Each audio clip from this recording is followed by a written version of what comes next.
better savings. Terms and conditions apply.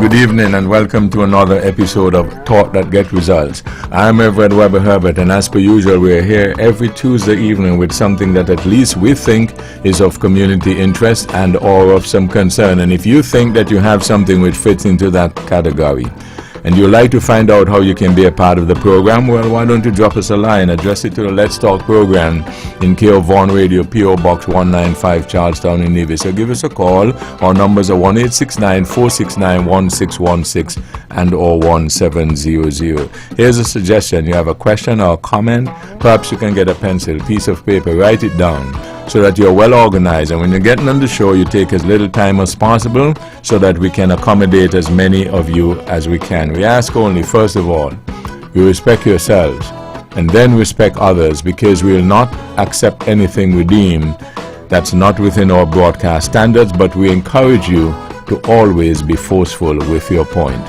Thank you all again for joining us. Your voice in the community, Talk That Get Results. Also, you can follow our live video stream of this program on our YouTube channel, Vaughan Radio. Click subscribe.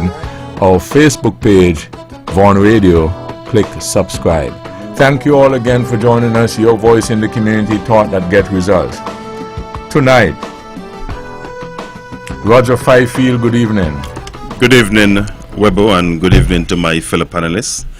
I would like to say a special good evening to all those who are listening and viewing via the various mediums.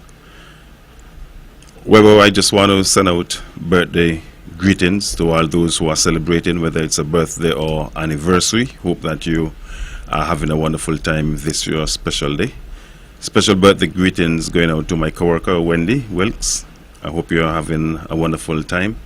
And on St. Kitts, my colleague Don Archibald, who will be celebrating tomorrow. Happy birthday, Don. And of course, my baby sister Marsha Grant, want to wish you a happy birthday. Hope that you had a wonderful day, and tonight is going to be even better. Webber, I want to say to those who might be hospitalized or sick and shut in, to a speedy recovery is wished to you. I hope that if you're hospitalized, you can be with your family at home, the soonest. It's sometimes a lonely time in the hospital, especially with the visiting hours. We would prefer you at home, so we are hoping that you'll, by the grace of God, you would be healed. And those who are bereaved, I would like to say, stay strong as per usual. God is our answer. God is our rock, our strength in these most difficult times. So those who might be bereaved, I wanted to have solace that and know that God is the one that can really help us. And we must continue to pray and ask our neighbors and our families to continue to pray for us as we go through this difficult time. Webbo, I think that the primary school football championship would have ended last Sunday. We saw the E.T. Willett Park. The Ivor Walters Primary School came up against the Charlestown Primary, and at the end of regulation time it was 1-1, and then they went into penalty, and the Charlestown Primary School came out victorious in a scoreline of 4-3. So kudos to Charlestown, they placed third, and of course kudos to the Ivor Walters Primary School also. Later on that evening we saw the big one, the Joycelyn Liebert Primary School, they came up against the defending champions, the St. Thomas's Primary School. And if you know me, you know that I'm a Gingerlander by heart, and the Joycelyn Liebert Primary School is my alma mater. But, you know, I hasten to say, Webbo, that the St. Thomas's Primary School, they did outplay us, in my opinion, and they are deserving champions, and I want to say congratulations to them. They played really good. I believe that on the day they were more hungry, they wanted it more than us, and hence the victory. At the end of regulation time, it was a scoreline of 2-0. So again, congratulations to the St. Thomas's Primary School, champions of the 2025 Inter-Primary School Football Championship. And of course, congratulations to my alma mater, the Joycelyn Liebert Primary School. They came second. They would have placed first overall in the regular season. They went undefeated up to the finals, and I think that they would have done really well. There are some youngsters who I think, you know, could really go on if they keep at it, if they work at it, if they are disciplined, and they want to get football or have football as not just a hobby, but as you know, something that can be an occupation, so to speak, for them. I think that that's a good avenue. But I just want to jump back to the St. Thomas's Primary School. There's a young lady, I am not sure of the first name, but I think she's Isles. Might very well be Rohan Isles' daughter, and I honestly think that she understands the game to a certain degree, and I believe that she can reach far if she continue and you know, just try to work at it. And I must say kudos to her. I think she scored a goal against us. That's the Joycelyn Liebert Primary School on Sunday. I think it might have been the second goal she scored, and it was a really good goal in my opinion. And so I just want to say congratulations to all the organizers, the Ministry and Department of Education and Sports. You know, I think that it was a fantastic tournament. The crowds, they came out in the numbers. Oh, Webbo, Sunday was really a bumper crowd. And I believe that that tells a story about who we are in Nevis, especially when it comes to the younger ones. We support them, and which is good. And as I speak to that, ongoing currently at the netball complex, the inter-high school netball championship is ongoing. I'm not sure how that has been going in terms of who would have won. I know that the inter-high school football championship, that would have started last Friday, and Gingerland would have won over Charleston 1-0. And I think they should be playing tomorrow and then on Sunday. So I want to encourage persons to go out and support all of the games. Tonight's game, if you're at home, you can still have some time to go to the netball complex, and tomorrow, of course, you know, you can make the necessary adjustment to go to the E.T. Willett Park to see Gingerland come up against Charlestown. And please continue to support the youngsters. Allow the youngsters to be youngsters. Allow the youngsters to have fun. Allow the youngsters to play the game on the field. Sometimes it could be a rough sports football, that is. It's a contact sport. Sometimes you'd get a tackle you would not like, but most times, 99.9% of the times, it is because you are playing hard and you want to win.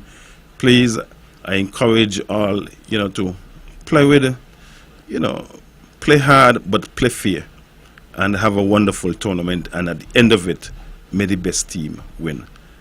Webbo, I want to also encourage persons to call into this program. It's an interactive program. We can learn something from you, the callers and listeners, and of course, you know, you can learn something from us. So again, I encourage you to call in, make this an interactive program as it is, and of course, I'm looking forward for a fruitful discussion this evening. Thank you once again, Webbo, for your invitation. Conrad Naya Liebert, good evening. Good evening, Webbo. And good evening once again to your hard-working staff here at the powerhouse of the Eastern Caribbean, and to my comrade, Mr. Fifield, good evening, and to all in tune to this beautiful program by the various means.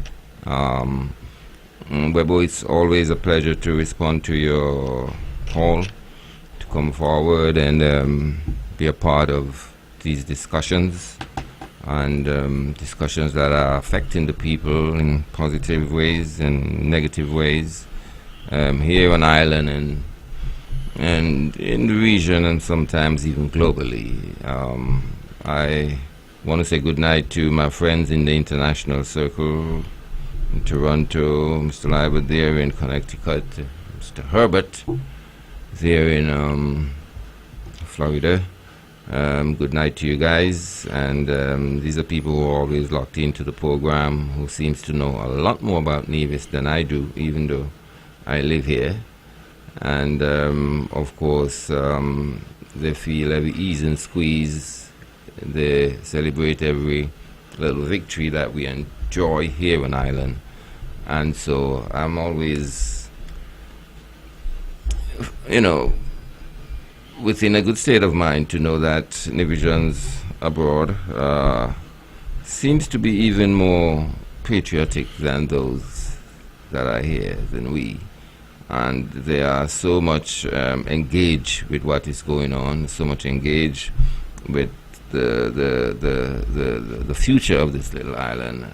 And of course, through the powerhouse of the Eastern Caribbean, they are kept abreast and able to even contribute their opinions and feelings on matters as it relates to the development and the progress of Nevis. It's tourist season again. I think we are at the end of this hurricane season. Hurricane threat is somewhat minimized now, and we are preparing to have a tourist season, a time of the year when our economy tends to be lifted by the presence of people visiting our shores. I'm always excited about that. I'm always excited generally, but of course I like to know and I like to see when, the economy is lifted a bit, when people are making money, when businesses are making money, when people are stimulated to try something, to exercise some entrepreneurship, and do something. I do hope that we can have a lot more of that. I do hope that the play field can be level off, that everyone can have a equal opportunity. Equal, it's a kind of funny word sometimes, but have an opportunity to ply their trade, to get involved, and of course contribute to the island development, contribute to their personal development, their family, their friends, their community. And so it's a good time of year, and we prepare for it sometimes. We tend to make our ports looking a lot more shiny, and just extending that open arms of welcome and appreciation to those who comes around. And of course we are coming very close to our the Christmas, which I call holiday seasons, and of course I can see down in Charlestown some beautification have started, even though sometimes I wonder if we cannot get a good painting of Christ as a black man, because as this country evolves, black country, and you pass into town and you see that simulation of the Christ as a white man. Sometimes I wonder if I just feel a little uncomfortable with that, but that's just me. I think we should promote ourselves by having that painting of the Christ. Is it the Last Supper or whatever? Because we're a black countryman. To see that sometimes I wonder if we are missing something. But I do understand the overwhelming impression that has been created on our minds. But sometimes we need to, of course, examine history. We need to look at things to the eyes of ourselves, really. I'm not really contemplating, but I'm complaining. But I suppose these are things that I would like to move to the consciousness of the people, and for those who decorate the beautiful little town called Charlestown, on these occasions, Christmas occasion, where with the kids and the parents and everyone, tend to add up a more lively spirit. I would like to encourage that spirit to be more even widespread throughout the year. Why not? That we can meet and greet and be happy in the midst of so many things that's taking place. Because as far as I check, Nevis is one of the most beautiful places in the world. Charlestown can be one of the most beautiful little town if we take some time and decorate the place. Of course, I want to join my colleague Fifield in congratulating the winning team. I spent a short moment of time looking at the football this weekend, and yes, of course, the place was packed, barbecue was lit, and people was having fun, and that is something I really like to see. I always believe that we should bring back that competitiveness between schools, between villages, between parishes, because that only kind of emulate the standard of whatever we're dealing with. I understand. On my way here tonight, I saw some young ladies seems to be heading to the netball, and it definitely brought back some memories of those days when the netball was such a big thing, an intriguing thing, something to go out and watch. We got the facility, so let's of course get the sponsors and get the people out, move them away from the social media and the telephone and of course with the standard, because sports in Nevis, the IT Park is one of the most famous park in the Leeward Islands, and at this point I would like to ask, because again, the little history of the park sometimes is not well known by even those who are engaged in playing in the park these days, to be quite honest. And I'm going to ask a question which people might wonder how come Naya don't know that. What's the ET as it relates to El Comito Willett Park? El Comito Tonito Willett Park. El Comito Tonito Willett. Yes, quite different name, very special name. It sounds like Spanish. See, I didn't even know, and I always say ET Park. I call it the El Comito Willett Park, but throughout the many years, I think we have adapted so many names. The In Government Road, as a hero, and so forth. Yeah, ET. Yeah, that's true. El Comito Tonito Willett Park. So yes, I'm very happy to see the excitement that really generates. That is generated from the indulgement, the competitiveness with sports and so forth, and I would join you in asking the people to come out and to support it, and sponsors get on board. We have, and sometimes we don't have to always look to the Hosford and the TDC. There are a lot of smaller business who would like their name to be called, yes, like Classical Metalworks, and might be able to contribute in maybe a smaller way, but contribute still, and the organizers should always remember to pick up the sponsors, So how can they reach Classical Metalworks? Everybody reaches Classical Metalworks. I'm here on Von Radio 6605-318. That's me. Everybody know where I am, down by TDC, below the supply office, above TDC. But I'm not just talking about me, I'm talking about the various businesses and so forth who, a small contribution is a contribution too. That's true. And, and as I say, it promotes, it's not just the hospitals and the TDC and so forth. Generate this mechanism, because it's a little island, and I think there's a lot more we can do in terms of involvement and generating the whole vibe, looking inward a little bit and looking at businesses, doesn't matter the size, I'm talking about all aspects, not just in sports, in culture as well, sometimes, the politics is very heavy on this little island. Almost want to sink the little island.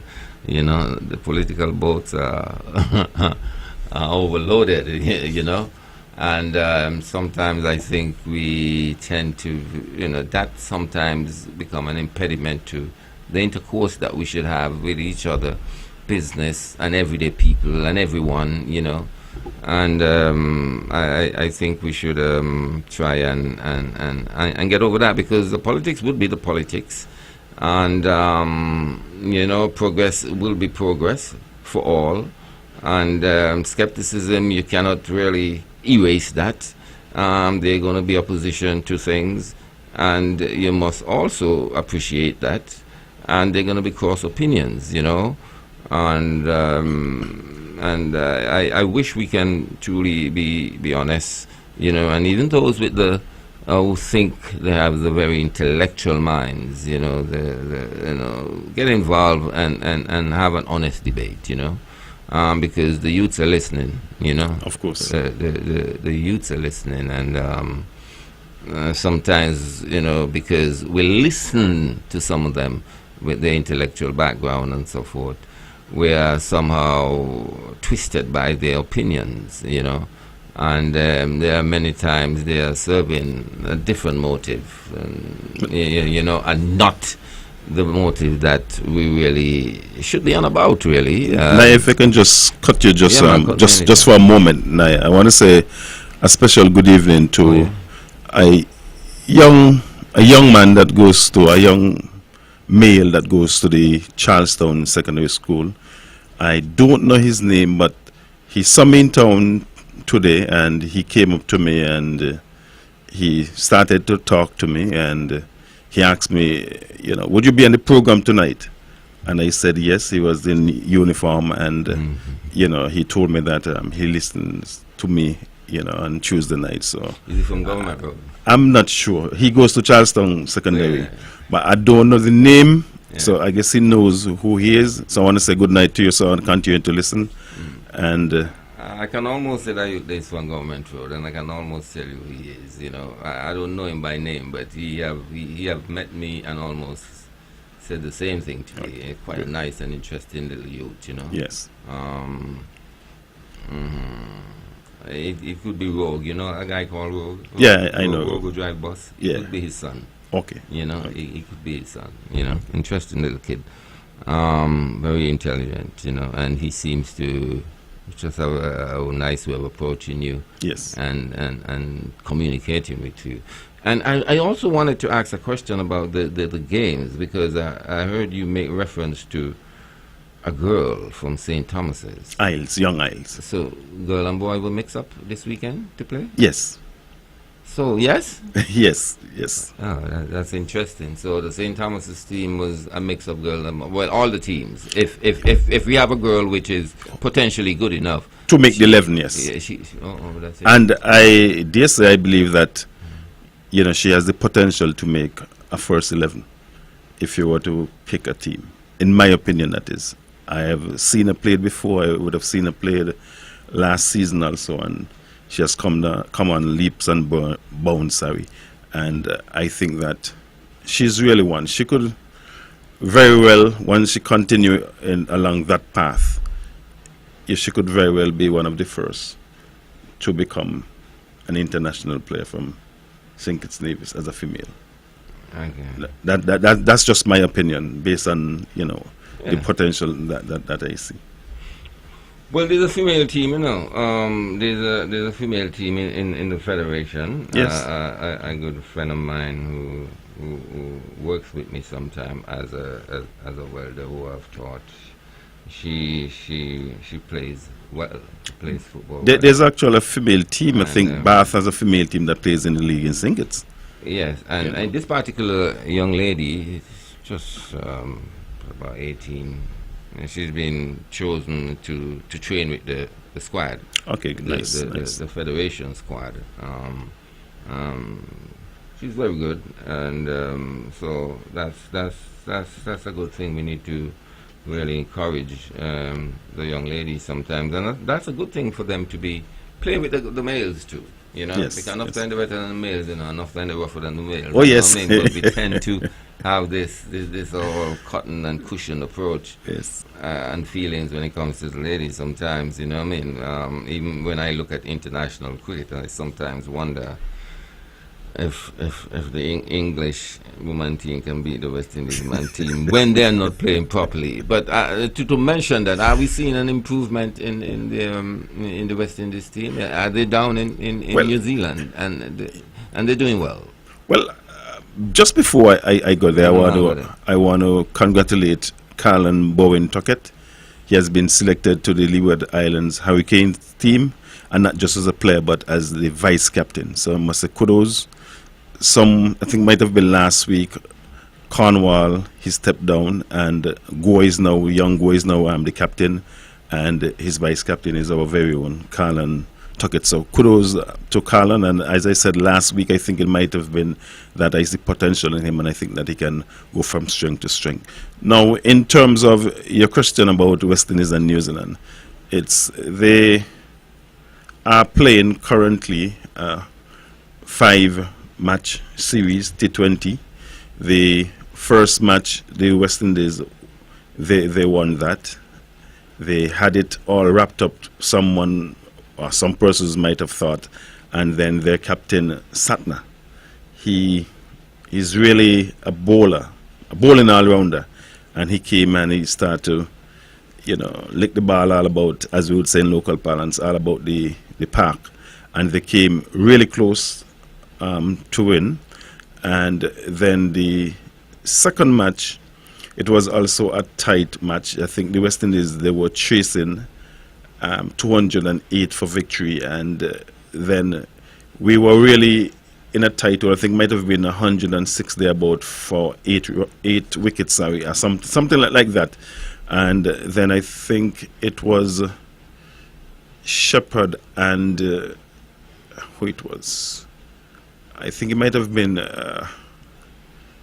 Shepherd and Springer might have been, and they came within 3 runs. I'm subjected to correction with this. I think I get in the match them mix up. So somebody who might be listening might be able to call in and correct me if I'm wrong. But yes, the thing about it, and then the fourth match, it was rained out. West Indies, they were 38 for 1 at that point in time when they rained out. But what I like about the West Indies team, they have shown some fight. Even though they would have lost the second and the third matches, they would have shown some fight. They went right down to the wire. The last over, they were right in it. It was anyone's game up to the last over. So that is what I like to see. I would prefer if they win, of course, but once you could show the determination and you show me that you have a willpower to fight, because remember, we are a proud people. Some years ago, when I think we went on a tour, might have been to England, and then the English, they came out and they said whatever they said. Our captain said, shh, let's talk with the ball. And if you see that documentary and you see the bruise and how they battered those, I think they were the Englishmen. So, but back then, of course, we weren't restricted to the one bouncer per over. So there was guys that were relent and, giving the bouncers and stuff like that. Because we took it, then I dare say, as not just a sport but a pride. Those guys, they took us West Indians on their shoulders. I'm not sure if our current batch of players, if they are taking us on their shoulders, how much they care as to how we feel when we lose. I'm not going to say when they lose, when we lose, and the pride and joy that we feel when we win. Why? Because they're not a strong team. You don't think they think the same because they're not that.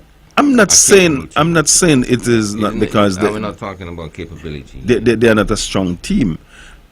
I want to believe that it's the mindset.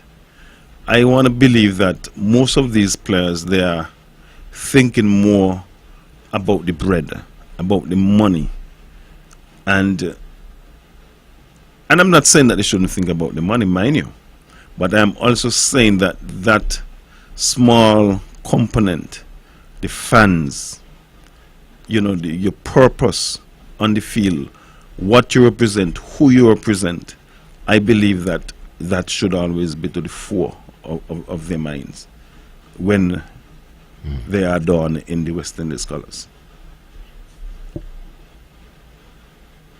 So we are doing well enough. We have an opportunity to judge the series come tomorrow night, 8:15, and then thereafter the one-day internationals would start.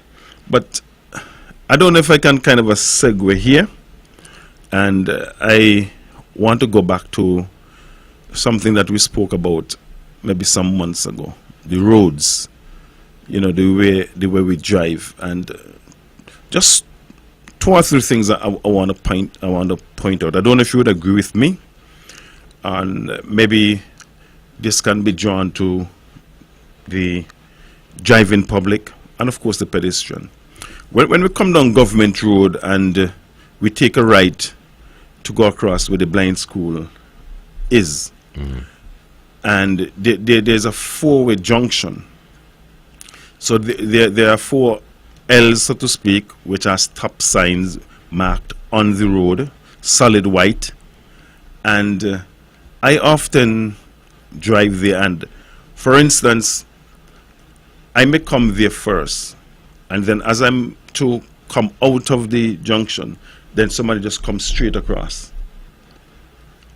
I'm not sure. Out of the junction coming from the blind school. Yes, coming out if I'm coming from down Charlestown area.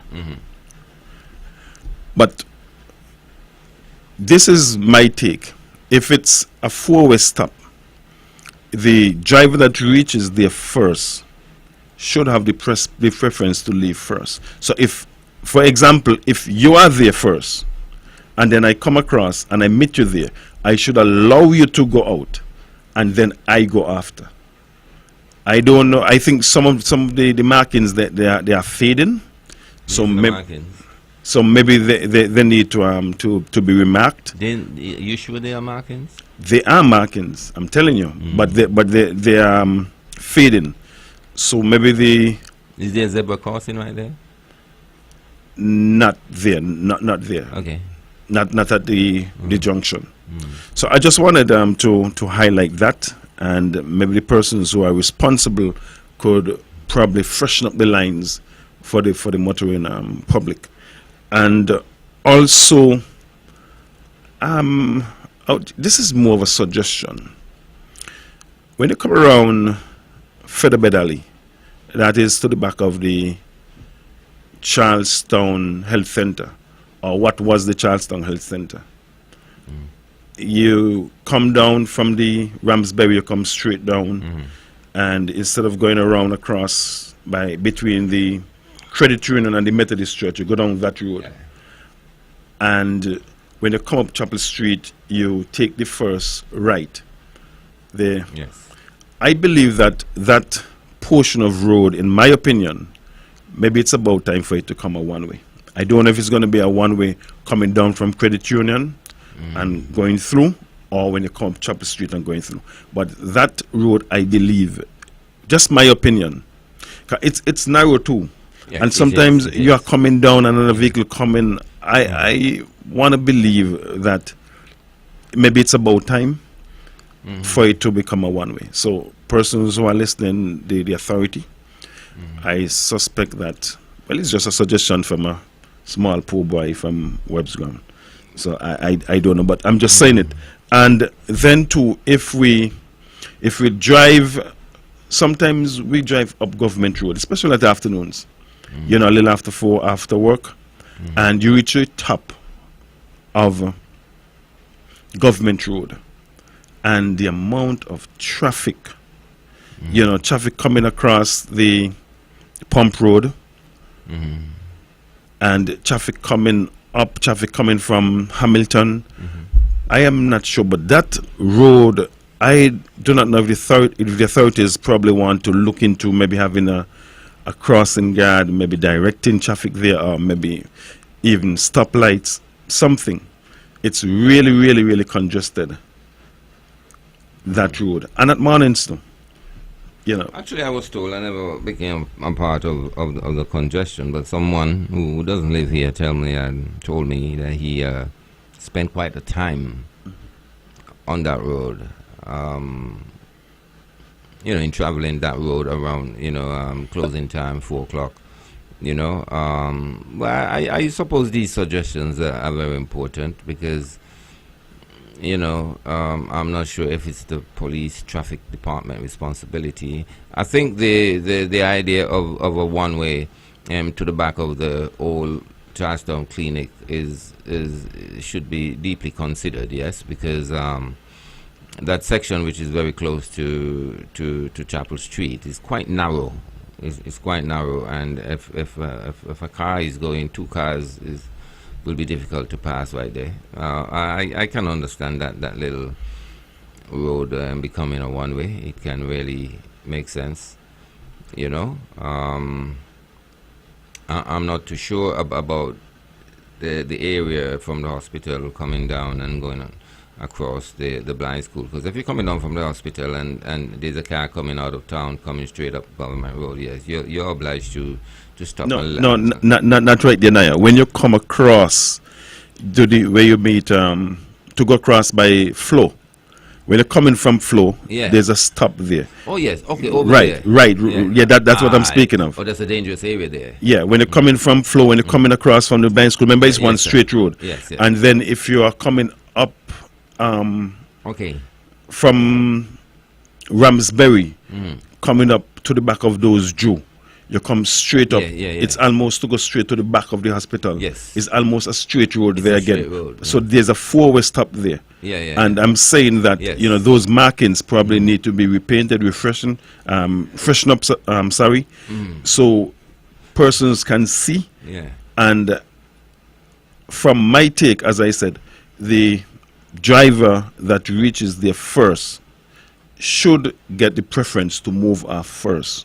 Sometimes you go there, you should stop because it's that stop, and you look right, you look left, you look up, you look down, and then you move off. Well, when you're about to move off, and then the vehicle is coming, and instead of they're stopping, they just come on and drive straight across. Yeah, no, it's always a tentative area right there. You gotta watch it. You know, we drive for others and not just for ourselves. But I'm always careful there because I see an area where there it's prone for something to happen if you are not mindful of the fluency of traffic right there, you know. And since we're talking about traffic, also there's an area in Ramsbury, not too far from the Shiloh Baptist Church. You know, a stop sign will work well there because I came down that way many times and you got to stop and peep. And just yesterday morning, I stopped for a while and I peep, and there was another person who was going perpendicular to me. He's stopping and peeping too. You know what I mean? Because there's no stop sign. I think when they're coming across from the Craddock Road area on the road that leads from the Shiloh Baptist Church, if memory serves me right, there's a stop sign on the left, but it might be in some bushes. I think the hedges might be kind of covering it. But if memory serves me right, I think there's a stop sign somewhere there. Oh, well, maybe you should get out the car and cut down the bush because it helps as a good citizen. Maybe if I had a cutlass. Yes, you know. Yes, but it will just add some certainty to it. Yes. But regardless of what, you know, I think we have that responsibility to be careful on the road. You know, nobody want to get in no accident. You know? Yeah, that's true. You know, your new brand car hitting our old car. You know, it's like, you know, please don't get out and beat me up. You know, and I don't want my old car to be smashed either. You know what I mean? So drivers, there are a lot more cars on the road these days, and always be mindful of the pedestrian, but we just got to be a little more, because there's a lot of accidents, you know. Let me tell you, there's a lot of accidents happening. We're not too accustomed to that, but that is also a part of the development process when so many cars are coming in and so forth, you know, and government is making a lot of money from tickets too, and the police hiding around the corner, and you know, when you come around and you're not, you know, your seat belt, your But driver's it is for you, license, I understand you must walk with that, and yeah, they're hiding around the corner, and of course they have caught me a few times, boy, and but I suppose it's got to be done. Yes. It's got to be done, or it should be done, or we can't get too slack with that, you know what I'm saying? But at the same time, I like a bit of reasonableness too, you know, and a bit of, I forget the word, but Leniency. Leniency too. I'm not always, you know what I mean? You know, if I break the law, it's going to be traffic, you know what I mean? I don't know why, home and abroad, but I do understand the functions and the responsibility of the corps in place, and just I think that responsibility is heightened with the increased traffic that we have. Yes. You know, and I'm asking also for the government to keep those white lines intact. Keep those white lines intact, you know. You know, when they fade away, make sure you replace them, because they mean a lot.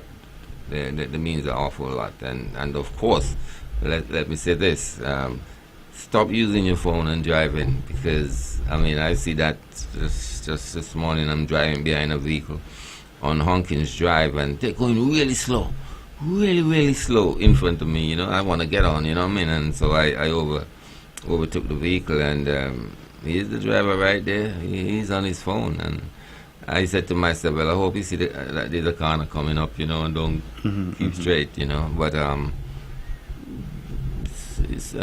think it's a good idea to remind the public and the people of traffic worthiness and traffic behavior. Yes, the thing about driving and you're on the phone, in my opinion, you know, I think the risk is more when you are texting or messaging. You know, I often say, if I was a police, I believe I would have been more severe with persons who are texting and driving, probably opposed to persons who are probably, you know, having a conversation. But I'm not a police. But that is just my take. Because in my opinion, for you to text, well, some of those young girls, you know, they can text and they don't watch the phone. I don't know how they get it do. You know, but you know, for the most part, you know, you'll be looking at your phone and not looking where you are going. And you can cause injury to yourself and to others. You would damage property, and you know, it is not a nice feeling that you get into accident, especially if you injure someone, and especially if that injury you know, is fatal. So I want to join into and appeal to all of us drivers, and I dare say all of us drivers, as I'm a driver myself, to be mindful of the traffic rules, regulations, and laws, and drive within the speed limit, and thus minimizing traffic accidents. So, yeah, Naya, I would probably bring up this. I haven't really been following it in great depth. I don't know if you would have been, but the ongoing, what I want to describe as a saga within our region, the Trinidad and Tobago, Venezuela, the US, and the rest of CARICOM, where basically the rest of CARICOM would have said to Trinidad and Tobago, look, we are a region of peace. We wouldn't support, any wars, so to speak, any attacks on anyone within the region. I think I read somewhere today, I believe, that there was a strike and 6 persons lost their lives. And so, as I say, I'm not been following it. Strike from American? Yeah. Oh, well, that's been happening all the time. The question is whether it's right, whether it's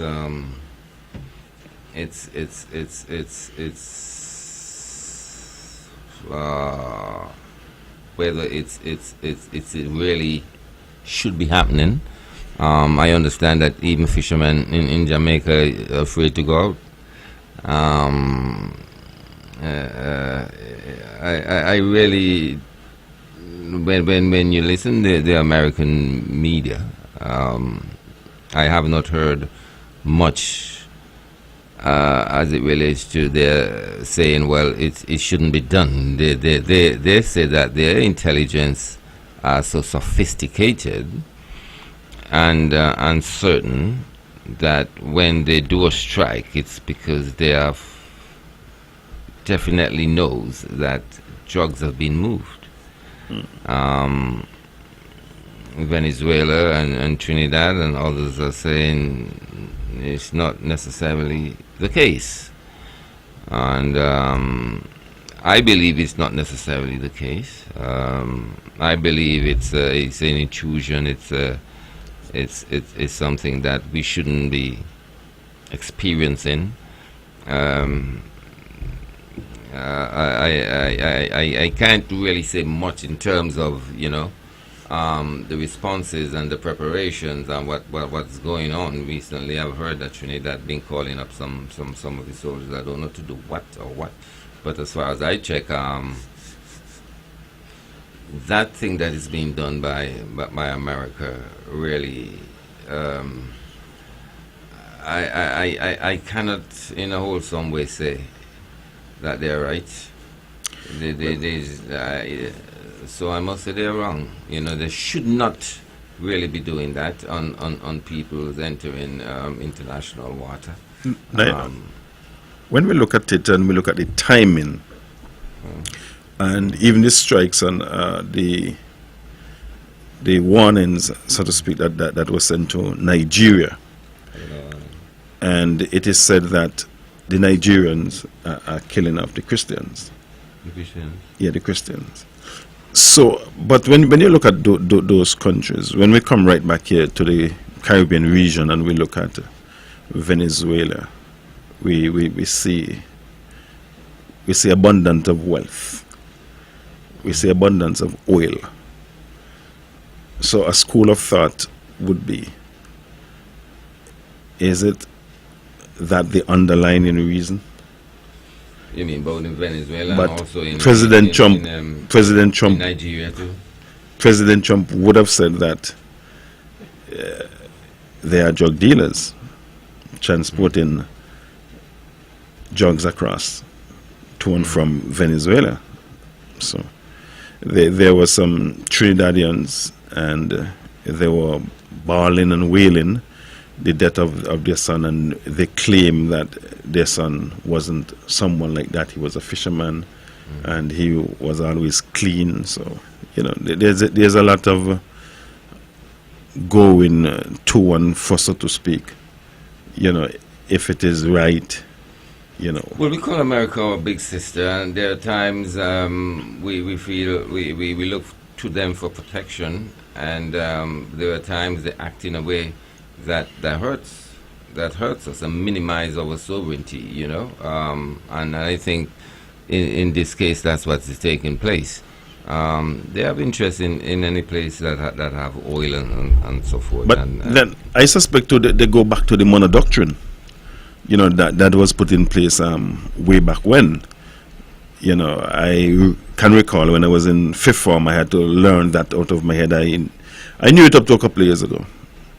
Something about Western Hemisphere and part powers. Basically, what it's saying, if they have their nationals in your country, basically they have the right to come and protect them, get them out, to safety, so to speak.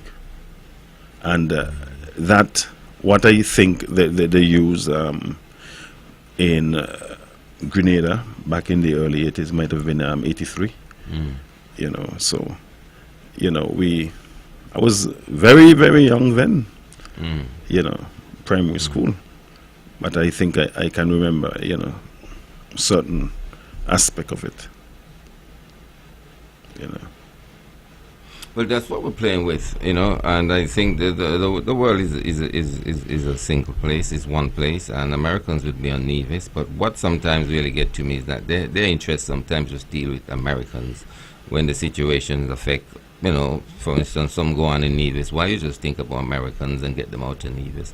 When you can really play a positive role in maybe changing or calming down the situation, But I think we're dealing with a world today where we have seen the unlevelness, the inequality, the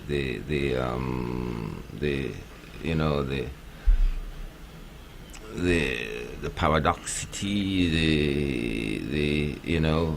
the definition to suit purposes.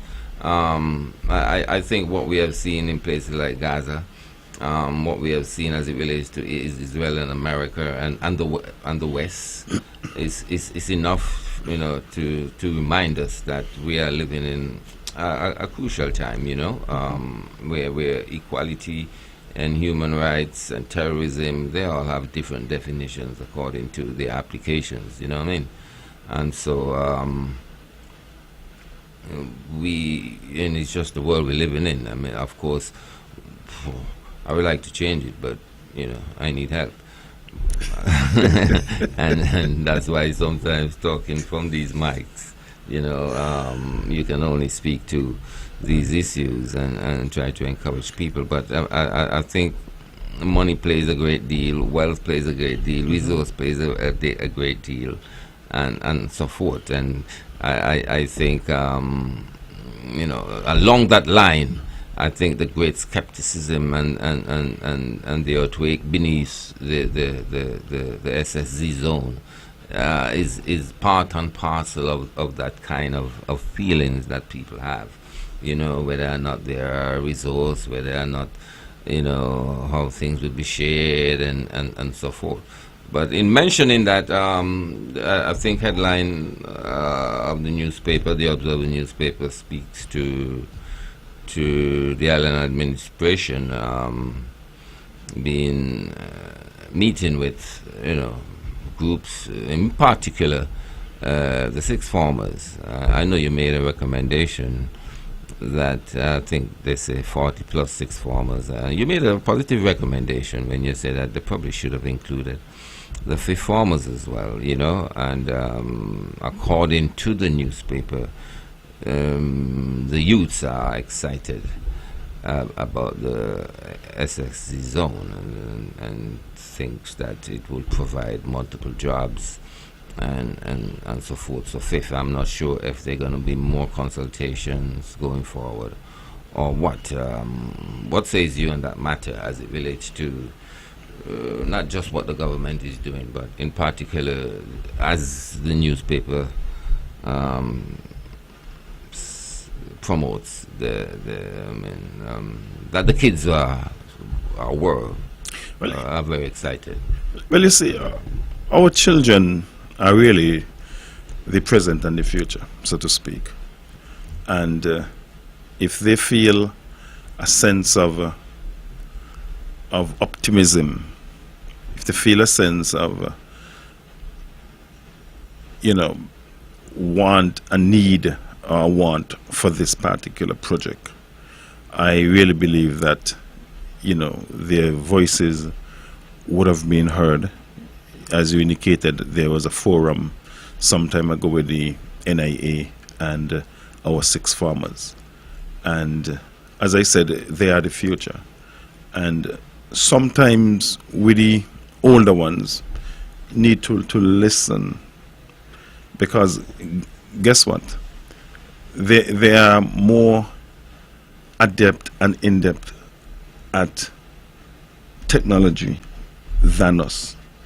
They sometimes, I say it cautiously, sometimes read more than us. And they sometimes see things that we don't see. And I'm saying this to say, if they are upbeat, they must know, because some of these youths, they are independent thinkers. Their parents don't influence them. Some of them. And I want to believe, and I'll go back to what I would have said maybe a month and a half ago, that with this SSZ, I believe that whatever is embedded in the agreement should be of such that it would be beneficial to Nevis and Nevisians, and for years and years to come. I believe the crafting, the drafting of the agreement would be crucial to the success of the development and how beneficial it would be to us as Nevisians. So I want to believe that is really, really, really crucial. I've been saying it because the legislation is basically just a framework. You and I don't know if I should put you in this bracket, but I'll just use it loosely. If you and I were rich, certainly I'm not, and we want to operate within a special sustainable development zone, we can, once we have the finances, we have the funding. But how it's going to benefit the wider country, I think that it's all in the agreement. That particular agreement some time must be taken, and wherever there are creases, they must be ironed out for the benefit of Nevis. And if that happens, I believe that we can see Nevis on the rise. And I would have said in the past too, that I believe that most Nevisians want to see some sort of investment. Some sort of investment. And if these developers are coming, I am saying, let the agreement work for us. And I'm speaking as a Nevisian, because we need development. There's no if, no buts, no maybe about it. We need development. And we, I'm sure by now, have recognized that the CBI has fallen off. A few years ago, as I said last week, The CBI generated over 52% of the revenue at the federal level. And 52% of any single revenue earner is very much substantial. And if that has fallen off, then the question is, where would we turn? Where should we turn? And I believe that the NIA, in their wisdom, foresee, an injection in the economy. And we can, we can just look at it. We can look at it. Where it is proposed, we must have a lot of truckers, a lot of backers, bullnosers, etc. They are working, people, other persons will get the spin-off. The vendors, the persons who go around and sell their little drinks and food, they would get a spin-off. And this is even before the destiny proper comes into place. Now, if we look at the proposed destiny proper, so to speak, if, as it is now, the larger hotels, even the smaller hotels, you are overnight guest there, maybe for 3 nights, 5 nights, 7 nights, whatever length of time. Everyone who is staying at that particular hotel would not be having breakfast, lunch, and dinner at that particular hotel. What they do? They go to other hotels. They go to other restaurants and other small establishments. So those persons know, as it is getting a spin-off from the Mount Nevis, the Montpellier, the Hermitage, the Four Seasons, etc. Now, if if we were to, or if the destiny is to materialize, and we have, let's say, 10,000 people there, I do not believe that those 10,000 persons would all be eating or remain in the zone. Now, look at it. What would happen to our agriculture? I suspect there would be shops and hotels. I think three hotels were proposed. What happened to our agriculture? I see our agriculture, spiraling upwards. And we must sensitize our young people now rather than later to go into agriculture. I believe that those persons there would prefer a fresh lettuce, a fresh tomato, a fresh cucumber. So I see agriculture, I see fishing, I see these persons would want a fresh lobster, a fresh mai. So I am looking at it, more holistically. I'm seeing more, maybe small restaurants opening up. Because if you have 10,000 persons there, and in one night, or on an average,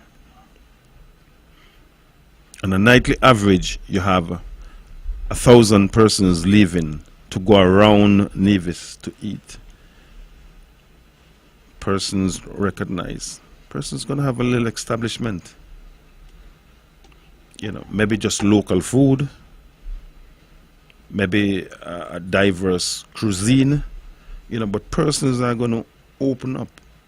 How much food does Four Seasons take from farmers and Nevis? I don't know, but I know that they do take. But how much I really cannot say. Are you sure they take? Yes, they do. They do. And the other small hotels, they do too. Yeah. And I know they take Wilkes too. You take what? Sorry? Wilkes. Oh. Yeah. And of course, you know, they would take lobsters, but I don't do How is lobsters. Nevis doing presently? How is Nevis doing presently? Yes. In terms of? The economy, Nevis. Well, How is Nevis doing? Because since we've been talking about the zone, I've got the impression from even the authorities, the central authorities, that we are not doing too good.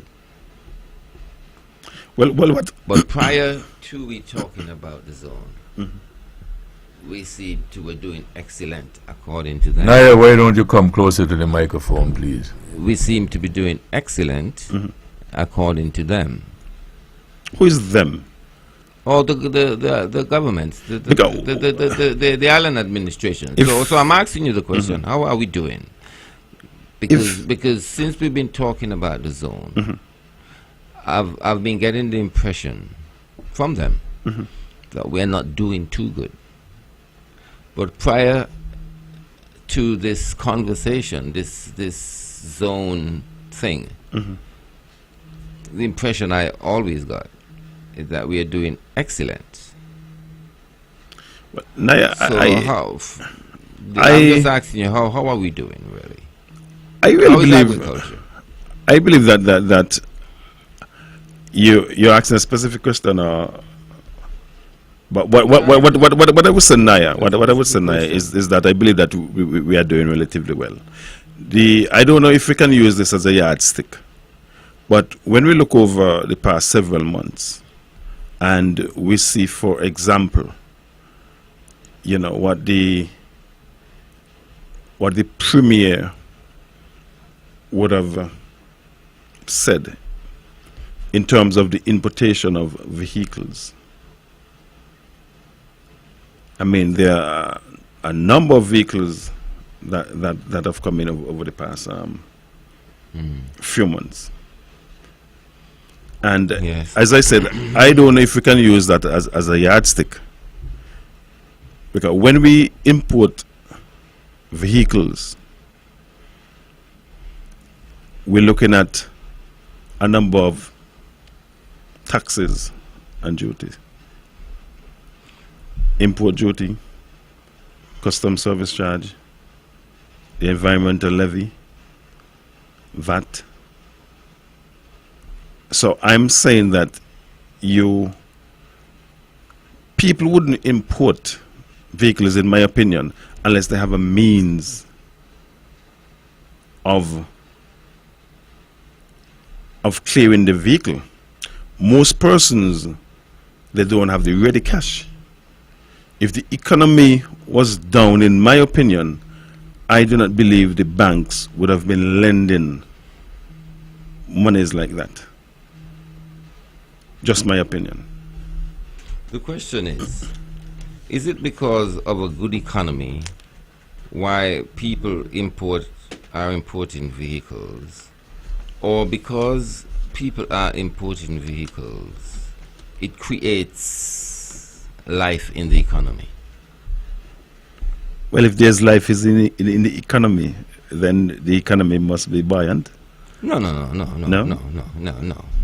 So if there's no life in the economy, then the economy is buoyant? But you understand what I ask, right?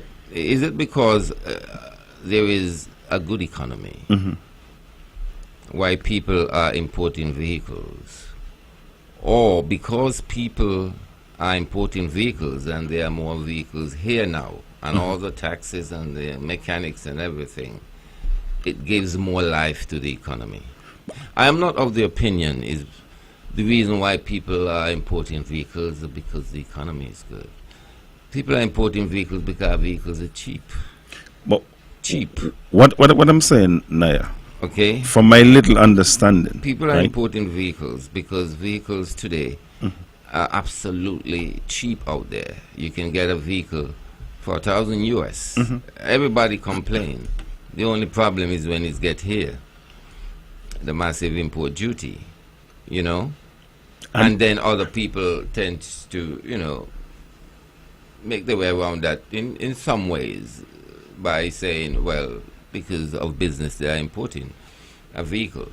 But when the vehicle comes here, of course you got to pay all the taxes, it's got to the licensing fee, the, you know, import duties, the mechanics, the parts that they got to buy. So that seems to me, or points So the money to is the fact circulating. that points to the fact that because of the importation of vehicles, life has been injected into the economy. But now the activity of the economy would inject life into the economy, and that is one aspect. Well, yes, well, that's what I'm saying. You know, but I'm remember, Naya, almost remember, putting it Naya, to you that it's not because there is a buoyant economy and the economy is so good why people are bringing vehicles. People are bringing vehicles because vehicles are cheap. But Naya, vehicles might be cheap, yes. When the vehicles arrive here, because of the various taxes and import duties and the indulgence with mechanics and parts and all, it adds to. I understand that, Naya. But The life of the what I'm economy. saying, Naya, if we have scarce resources, if money is So scarce, the vehicles are floating the economy from my point of view. follow me for a minute, Naya. Right, I'm saying, if I have a scarcity of resources, of funds, why would I bring in a vehicle knowing that I would have to buy fuel, I will have to maintain it, whether on a monthly basis, quarterly basis, or how often, you know, all those Naya would, the scarce resources that I have would be taken up. So I must have a level of confidence within my earning power, and to a larger extent in the economy, why I would want to bring in a vehicle. And likewise, the financial institution must have some level of confidence in the economy by their lending. Yeah, well, that's what moves things. Confidence. And that's It's not actuality. It's confidence. The stock market is moved by confidence. You know? and It's not the actuality. okay, and by that confidence, are persons more satisfied or persons are less satisfied? The point I'm making, I don't think is a proper benchmark. But To as use- I to- said, to now use the that fact was there's one a lot of aspect. cars coming in as you know, to on deciding whether or not the economy is good. You know, I really don't think so. You know, and the reason why I ask. So what's the unemployment rate? unemployment rate? Unemployment rate. Yeah. The unemployment rate is well, you can't find people to work easily. But you laugh. I chuckle, Naya, because if you can't find Why you people to work, then that says in itself says something about the economy. Is it because the economy if is you can't find people to work, the economy can be stifled because you can't find people to work. Investors don't come to any place where you can't find people to work. If you can't find people to work, then really and truly you are at the maximum output. But when the output is nothing, then you question. But if the output is nothing, If the Naya, output is but what is the output? if the output is nothing, Naya, then Well, would I wouldn't say nothing. unemployment be nil? No, the fact that you can't find people to work is nothing to celebrate as it relates to an economy. Okay. I'm hearing you, and I It's didn't suggest that. It's more stifling to an economy Mm-hmm. when you can't find people to work. So, and when one speak of full employment, Mm-hmm. one would like to equate it with a great output. Mm-hmm. You know, well, how would you view output here on Nevis, in a sense? Well, output on Nevis, I believe, could go down into basically two categories: the service that is provided and the actual physical output of whatever is made. Because the fact that we can't find people to work, and you said there's full employment, we're supposed to have a pool. No, I asked if there's full employment. I asked what's the unemployment rate. Okay, but the fact that you can't find people to work, and it's you know, one will easily conclude that, oh, we have full employment. One would expect an economy to be, you know, to its optimum in terms of, you know, functionality, in terms of money earnings, in terms of revenue creation for the government and all that. But it's not the case. And It's a special why? case. Why you think that is not the case? Maybe as an employer, from the employer's perspective. You know, I would think that's a very good question. You know, it's really a complex question to me. Okay? Not specifically. But why we have an economy which seems to be dragging its feet? How so? So are you suggesting that it needs some injection? In every way. So The would you economy agree? needs an injection. Would you agree that this proposed development could be an injection?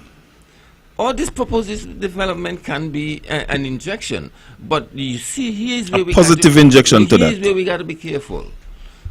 You understand? It's not because an organization or group can create an injection. We should all welcome it. That's a problem.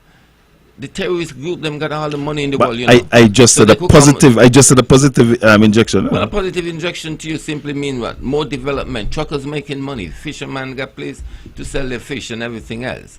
But let me say this as a ludicrous example. You know, if the terrorist group then got all the money. You understand? So they can come and set up in your country and things just explode. But You understand? if they do not, In terms of establishing themselves and their functionality, you can employ all the truckers. You can have things happening. So we cannot simply look at, you know, because an injection is needed, we can take any injection in the economy. I'm not suggesting that. You're leaving out one and that is one simple keyword. positive. Thank you. What is a positive injection for you on Nevis? Let me say What's what the impact of a positive injection? I'm going to come to that. I'm going to answer you. But let me say, let me use your example. Terrorist groups. If terrorists, and according to you, they have monies, enough monies, if I can say that. And if they were to come here to set up, I don't think that would be a positive injection, so And to that's speak. why, and that's why I asked you. Right. What do So you I'm consider coming. a positive injection? I'm coming Because to all it. we're I'm talking coming to about it. I am is big coming to trucks it. Working, people with backhoe, No, everything. I was just showing at No, spill-off, a but holistic I spill-off. realize it. Not just you. I realize it in the past too. They don't care about anything.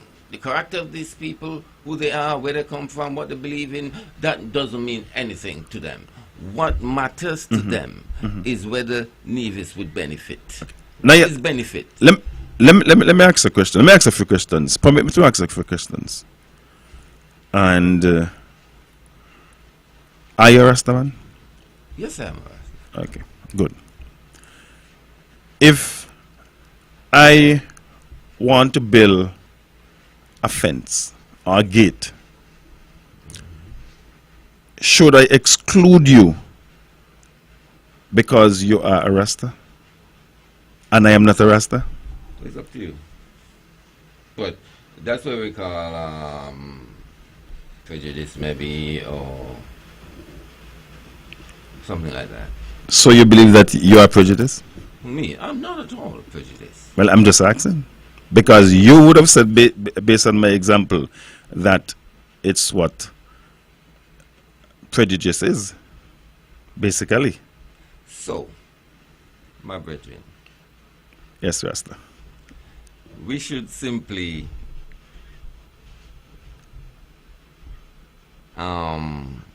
put aside every other thing as it relates to a particular investor or investing group of people or whatever, and deals with the impact on the island, the economic impact, what we consider to be the development of Nevis. That is what you're saying. Once the impact would be a positive one. And that's what I'm saying all along now. Well, I'm asking you now, okay, what is a positive impact? Well, a positive impact, on island. right? A positive You know, impact would encompass a lot of things, apart from the financial gains or rewards. You know, I suspect that you could probably look at culture. I believe that culture could have whether a positive or negative impact on a society. If we have cannibals coming in, then you recognize what could happen to our society, the impact that it could have on our society. Even though, this is hypothetical, yeah? Even though they have bags of monies. So you wouldn't want that. You would probably want persons who come with a certain, I don't think I should use this example, but you would want persons who would have or who wouldn't taint your society, your community in what we would consider a negative way. Whatever that is. Because for some of us, negativity is positivity.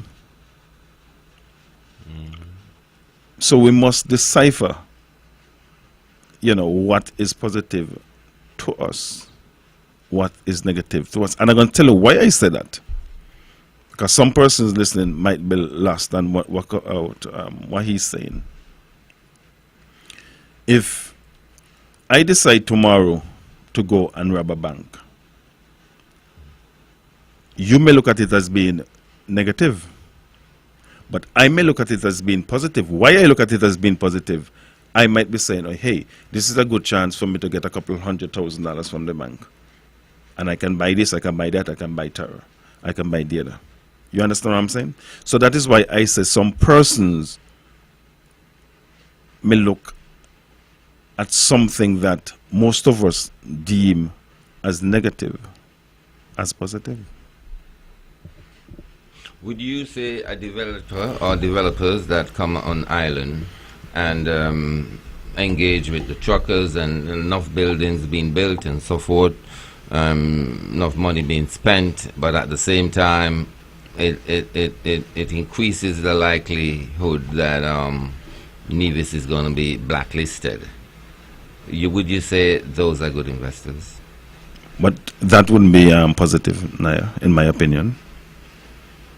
Would you say an investor or investors that come on island and engage in the development process, development of homes and of course involve a lot of truckings and so forth, and decrease the number of visitors as a result of their presence, decrease the number of visitors we have here or come to our island as tourists? Would you look at those investors as positive?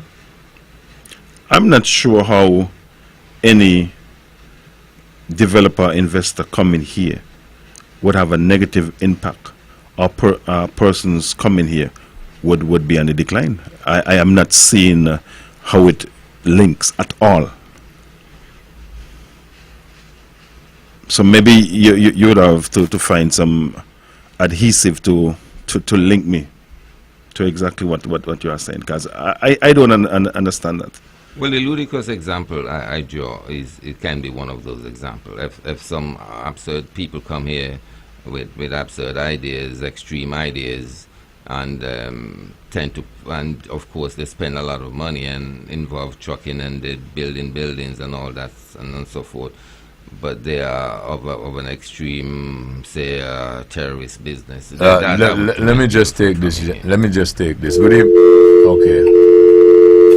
Caller, please call back. Go ahead, Naya. So that's in my foolish example, because I regard it as you know what I mean. So Naya, in my opinion, if someone is classified as a terrorist, that tells me that they are a criminal or they involved in criminality, and well, they may not.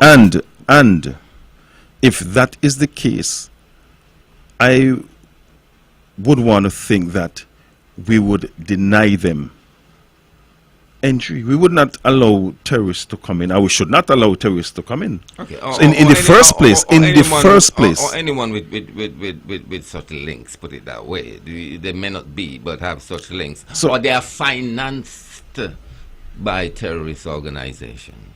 But is the same thing if I'm financed by a terrorist organization, then I come under the same umbrella?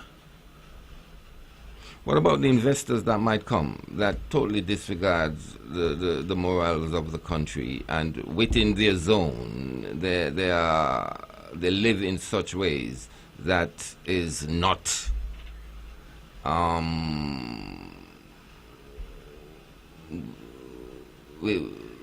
they live in such ways which is not really what could I say, morally upright to our standards, you know. And of course they adapt a level of secrecy, and within their zone they can live anywhere, anyhow, put it that way. Naya, let's look at it this way, Naya. There are certain things that man would never know. Man cannot read, well, to the best of my knowledge, man cannot read your thoughts. And your thoughts, I would want to believe, if they are not manifested in a way, okay, then it is secrecy. I just wanted to make the point that we simply cannot say it's good for Nevis because it's going to provide. But how do you know that it won't be good for Nevis? Just let me say this. I'm just trying to say that we cannot exclude much and based everything on the monetary, the employment, the development, physical development. And it seems to me, and I've heard this, and it worries me a little bit, as if they want to say they don't care who they are once it's benefit Nevis. That really makes me think really deep, because and we shouldn't really come to this. We shouldn't really come to this, you know. And let me say this: we elect leaders because we trust their ability, yes, to make things happen in a positive way, to develop the people, to develop the island, you know. And we don't want to ever feel that they are incapable of doing it, and so we are forced to make a part of us an unwanted situation, and we have to tolerate it in the namesake of development. You know, you asked the question earlier, Naya. You understand what I just said? that we have to adapt an unwanted situation or circumstance in the namesake of development. When we elect an individual to office, it's because we see in them the ability, the ableness to transform, okay, and to develop by the ideas and otherwise, and not to force on us an unwanted circumstance or situation. Okay, now let me get this. Good evening. Thank you for holding. Good evening, Mr. Herbert and the panel. Good evening. Yes, I'm a Navy-John. I live in St. Kitts. I live in Navy from 1924. I live in St. Kitts all the times. I'm from Butler's Village. And I used to carry donkey. We used to travel with donkey and go all the way on this road. When we're going to shoot fish over in White Bay and them places. And I know all them places there. So nice. I will love to see them places come beautiful and everything before I pass out. Nice place, but very bushy part and like development. You also use donkey and all to help us to go all them places. So my life is, I will love to see that place beautiful before I ever think about go away. Yes, good night and then. So that is the main thing. I don't matter who in power or whoever. I will love to see that place set up nice and everything, man. As it used to be a struggling thing.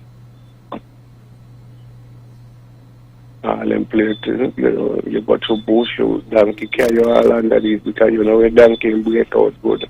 They carry you under bush and so through hedges.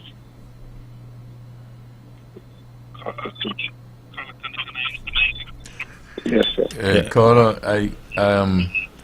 you up for a light moment? Oh, yes. You said you were from Nevis, Oh, yes.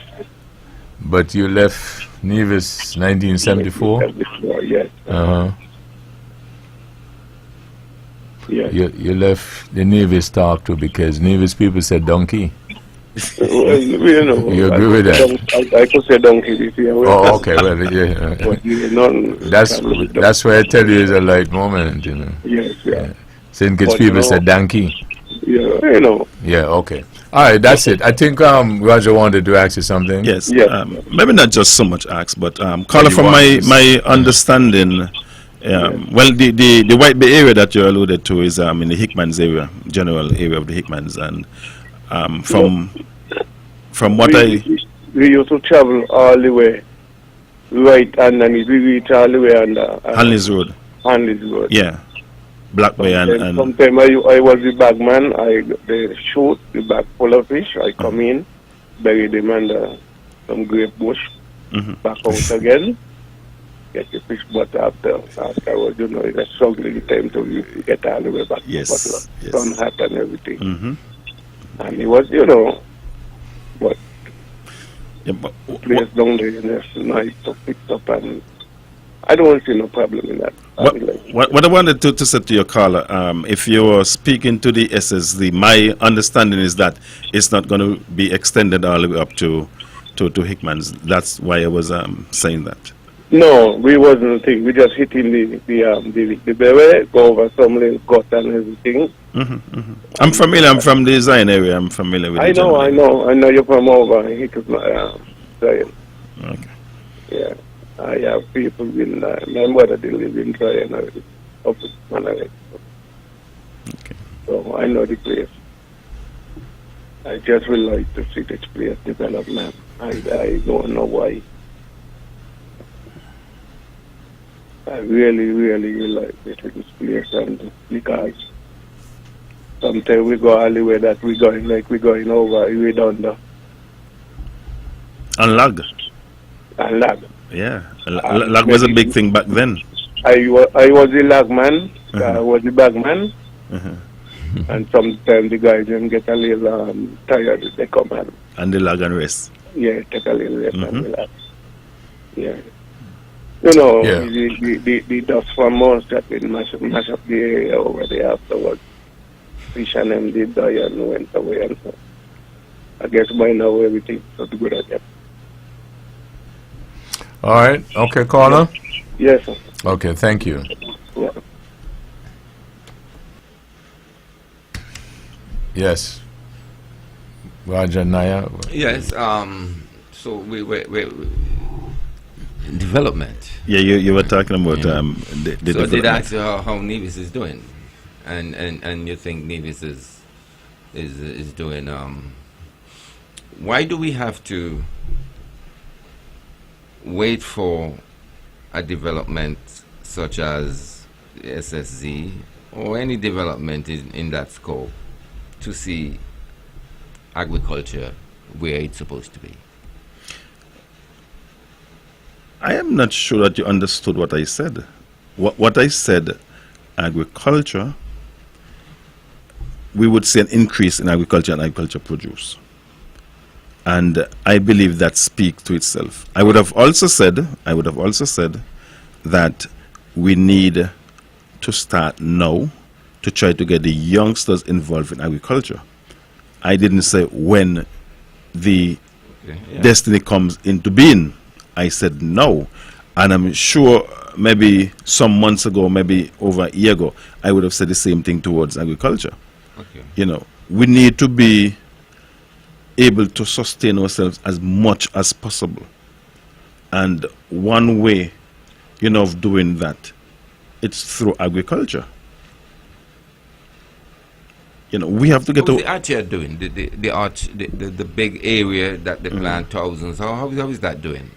I must admit I'm not sure. I'm honestly not sure. I can't speak to that. Just once upon a time, it was a big thing.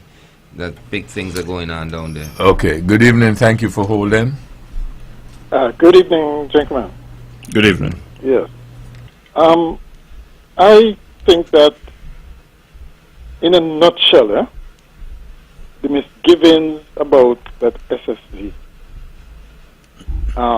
can be summarized in terms of, one, the scale, and two, the texture, for want of a better word, of the developers and who they may be trying to attract. You see, because much has been made of the fact that, let's say, for seasons, you have security. You can't just access it just like that. You can't just walk into the property just like that. But that, I don't know, how many acres does the Four Seasons property have? I think it pales into insignificance compared to 17 to 2,400 acres that these people want. It's one thing to have security access to the Four Seasons. It's another thing if from Charlestown down to the ferry terminal, sorry, the what you call it, the Long Point? no, I'm thinking of the like, let's say the sea bridge then to up to that. Oh, okay. Right. Is another thing if that entire strip you have to have security access for. Okay? That's a totally different kettle of fish you're dealing with.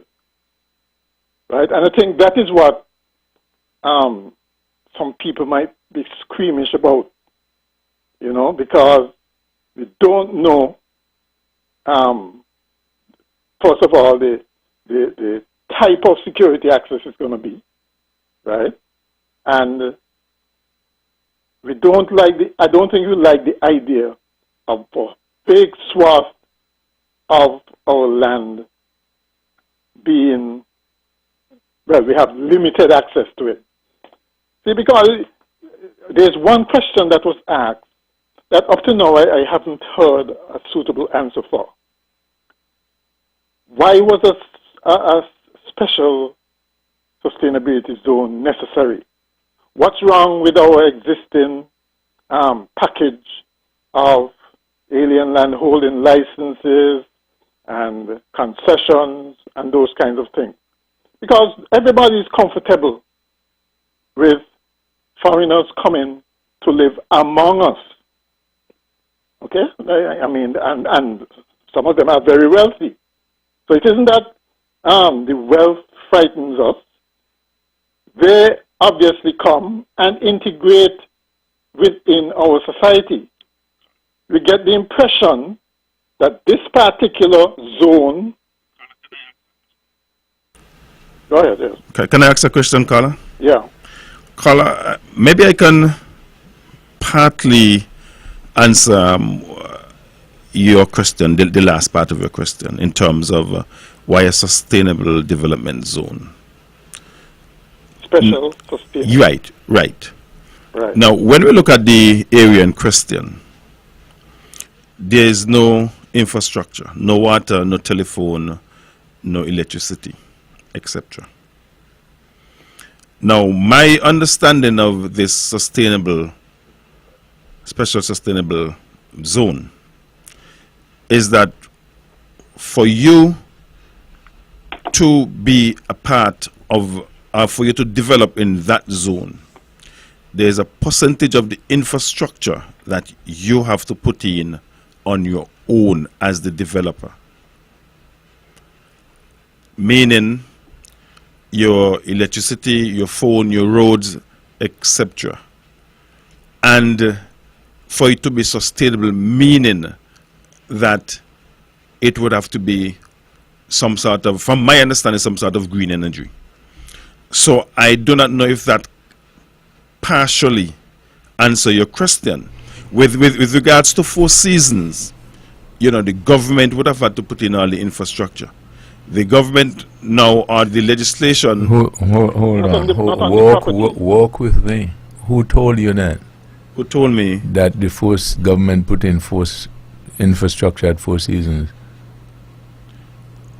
Well, if Naya told you that, maybe that was just a light moment. Naya, it was a light moment when you told him that? We never tell him that. Let me not use Four Seasons as the example. Okay. Let me just say other areas. Keep in mind that my role is just to correct the record, make sure that people, if we know, get adequate and fair information. That's fair, right? Sure. Okay, go ahead. So I'll just say call other areas. Okay. And so what is wrong, for instance, with the model of, okay, the developers themselves, let's say, in cooperation with the government, having a special zone, if you want to call it that, we kind of hung up on the term now, like, say, Frigate Bay, or even Christophe Harbour, right, where development occurs, people come in with, in an area which it is special in the sense of land prices. Okay, caller, in the interest of time, why don't you, okay, well, I summarize what the craziness about this particular development, okay? And, the fact that they're not, it doesn't sound as if they're going to be integrated into the Nivision society, and it does not sound as if Nivisions would be allowed to integrate in that special zone. Okay, there's going to be a kind of, shall we say, standoffishness between the two populations, which I don't think is a good thing. Okay. All right. That's it. All right. Thank you. Yes. Go ahead, Faifeel. Well, why the legislation? They said the legislation originated in Sinkits on a federal level. The question was asked in the town hall meeting. And the question was directed to the legal advisor to the government. Why the legislation? And she said that the legislation originated in Sinkits. It didn't come from the Nevis end. Okay, but what surprises me, is that before the ink was dried on the legislation, there was somebody or a group of people who wanted to be occupying or who wanted to create a zone. That to me was like, if the legislation originated in Sinkits and before the ink dry on the paper, there was a group of people who wanted to create a zone or applied for a zone in Nevis. But the legislation applied to Sinkits Nevis. I know the legislation applied to Sinkits Nevis, but the question was asked, why the legislation? And they said this legislation originated on a federal level. Mm-hmm. On a federal level. Mm-hmm. It originated in, on a federal level. But what I'm saying, it makes me wonder that even before the ink was dry on the legislation, there was an application in Nevis. Preference? Preference maybe? For a sustainable zone, But the developers, they won't have choice in it. It can be, it can be, but it was like, And I did ask the question a long time ago, whether the investors prompt the legislation or the legislation prompt the investors. Chicken before the egg, the egg before the chicken? You can answer that question? No. Okay. Well, I would like somebody to answer me that question. Whether this legislation prompt the investors, meaning that because the legislation was passed, the investors became interested in such a zone, or because the investors was interested in a zone, the legislation was passed.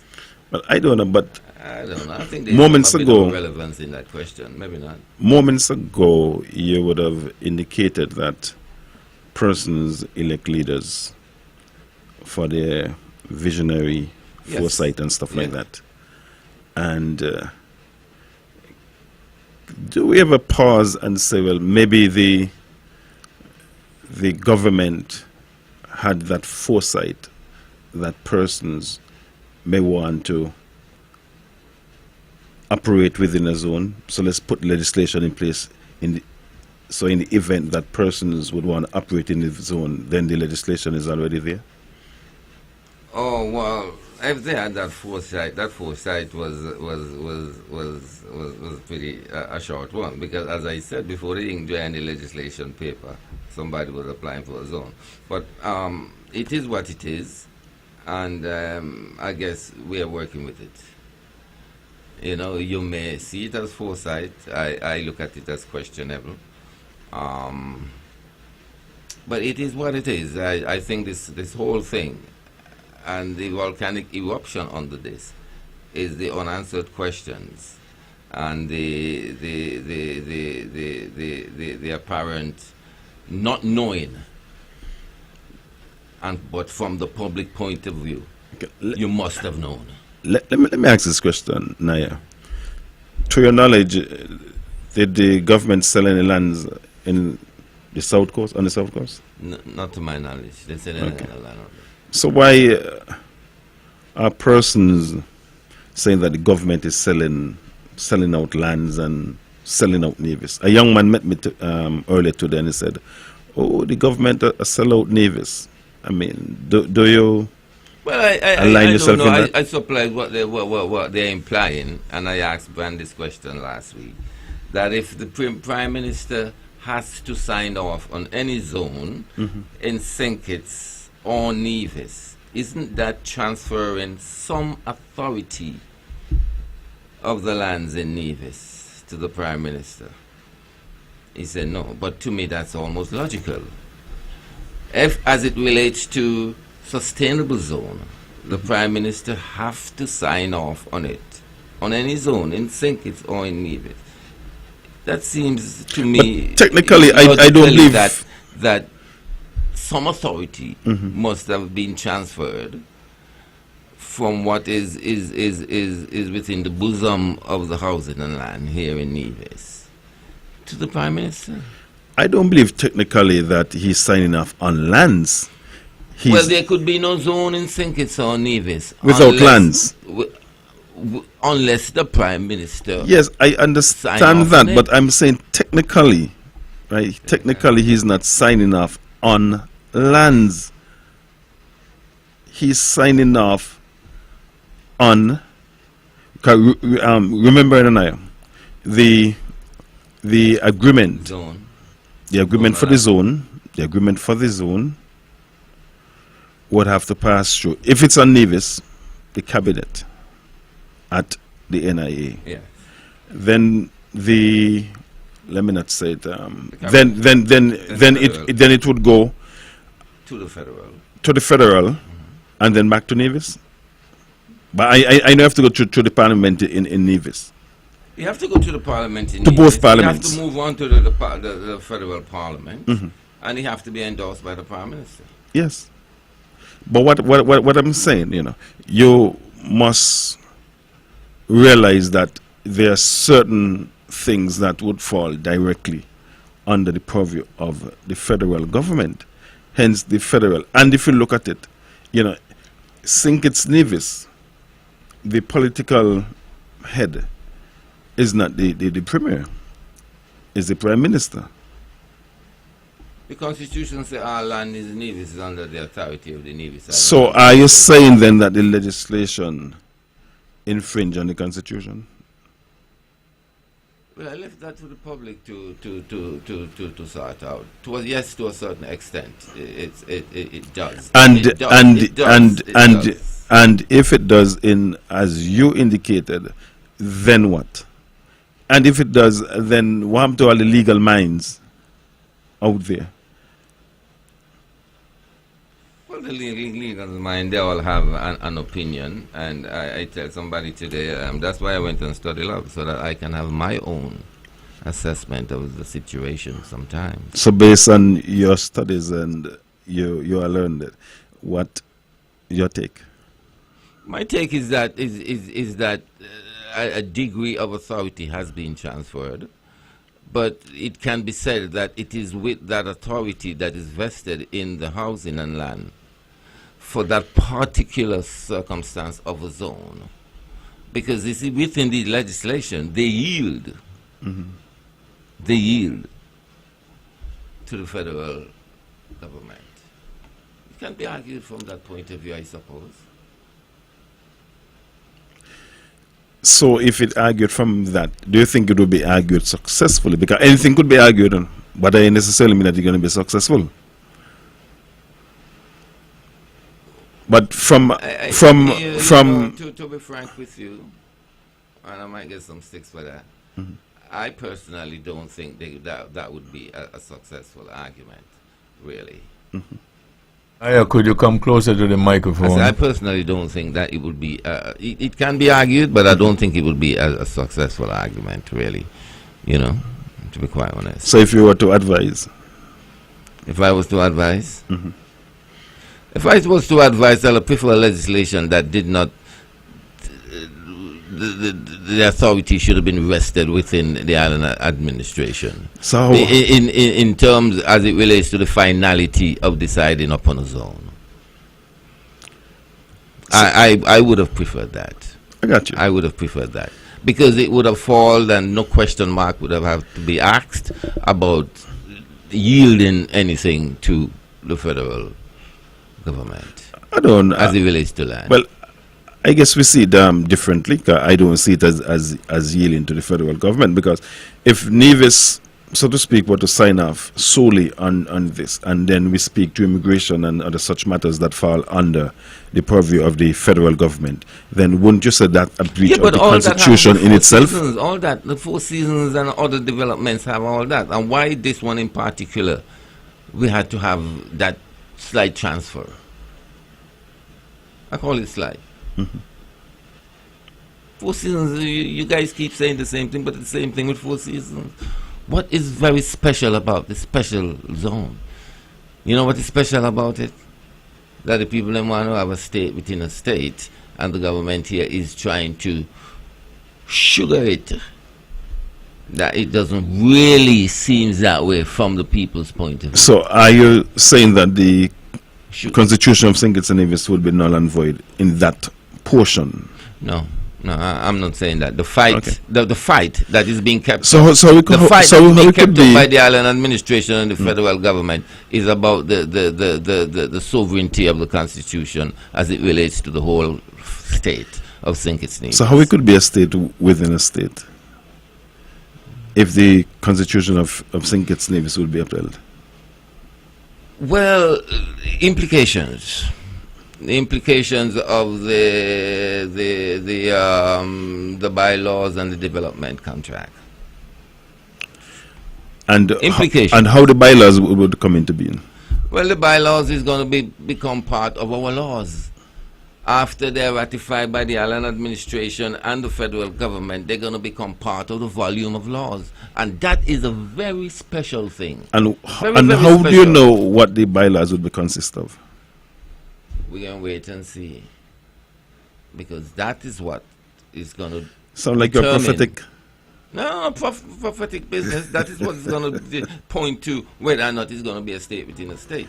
You know, is there a degree of autonomy within that zone? Well, that is exactly what I am saying, because these would have to pass in both parliaments. So would our elective parliamentarians sit aside and allow that to happen? It's left to be seen. Is left to be seen? It's not been seen yet? Huh?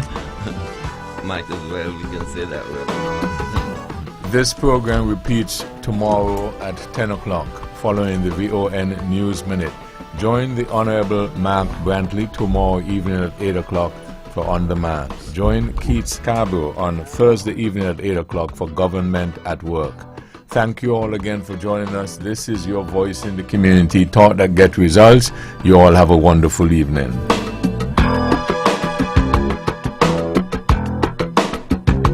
Ready to save on your bill? Now you can at Builders Paradise. Yes, shoppers, build up your Value Club points at Builders Paradise. That's right, Value Club members and shoppers, your favorite frequent buyer club is now available at the home of hardware and more. Whether you're laying tiles, painting walls, replacing doors, upgrading windows, or fixing up your home, every purchase at Builders Paradise now earns you Value Club points. Enjoy exclusive benefits like discounts on thousands of items, special savings for seniors, instant deals, quarterly